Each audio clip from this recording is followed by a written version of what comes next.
औरत ने अपनी सबसे अच्छी सहेली को गले लगाया, लेकिन उससे क्या पता था कि वही सहेली उसके पति को छुप छुप के किस कर रही थी, क्योंकि उससे पता था कि ये अंधी और बेवकूफ औरत कभी नहीं देख पाएगी कि उसका पति उसे धोखा दे रहा है। और उस दिन तो सहेली ने हद ही कर दी। बर्थडे के बहाने उसने केक में जहर मिला दिया ताकि वही रात उसकी आखिरी रात बन जाए। लेकिन जैसे ही वो प्लान पूरा होने वाला था, औरत का पति वहां आ गया और उसका प्लान रोक दिया। पति जानता था अगर उसे अपनी बीवी की सारी प्रॉपर्टी चाहिए तो उसकी मौत एक्सीडेंट से होनी चाहिए, मर्डर से नहीं। पर वो सहेली जो अब उसके पति के बच्चे से प्रेग्नेंट हो गई थी, किसी की बात नहीं मानी। वो तुरंत औरत को लेकर सोना रूम पहुंच गई, नया प्लान लेकर। उसने कहा, मैं अपना टॉवल भूल गई, तू रुक, मैं अभी आती हूँ। और ये बोलकर वो बाहर गई, दरवाजा लॉक कर दिया और अंदर का टेम्परेचर फुल हाई कर दिया। औरत चीखती रही, रिया दरवाजा खोलो, गर्म हो रहा है। लेकिन सहेली बाहर खड़ी मुस्कुराती रही, बोलती है, लियूशु मेरी प्यारी छोटी सी बेवकूफ, थर्मोमीटर और स्विच दोनों मैंने एडजस्ट कर चुकी हूँ। इस बार तू बच नहीं पाएगी। मैं इतने साल से इसी दिन का इंतजार कर रही थी। कुछ ही देर में अंदर से औरत की चीखें आने लगी। वो बेहोश होकर जमीन पर गिर गई। तभी सोना का हीट अलार्म बज गया और बाहर फोन पर बात कर रहा पति तुरंत भाग कर आया। उसने सहेली को धक्का दिया और अंदर घुसकर अपनी बीवी को उठा लिया।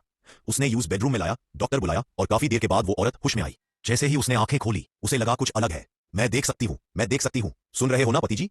लेकिन उसके सामने जो था उसने उसके होश उड़ा दिए। वही पति जो कहता था उसे प्यार करता है, वही उसका सबसे बड़ा दुश्मन था। वो तो एक एक्सीडेंट में अंधा हुआ था, पर फिर भी उसने 100 तरीके सोच रखे थे अपनी बीवी को तबाह करने के। तभी सहेली रूम में आई और देखा कि औरत की आंखों में कुछ चमक है। उसने तुरंत जाके पति को बता दिया, चुपू बता दिया। पति ने टेस्ट करने के लिए टेबल लैंप उठाया और उसकी आंखों के बिल्कुल पास ले गया।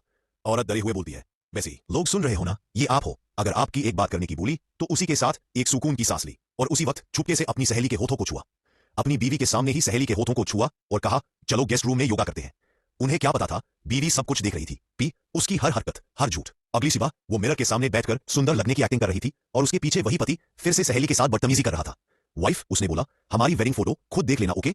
फिर एकदम से उसने कैमरा का फ्लैश ऑन किया और अंदर से चीखों की आवाज आई, आ आ आ।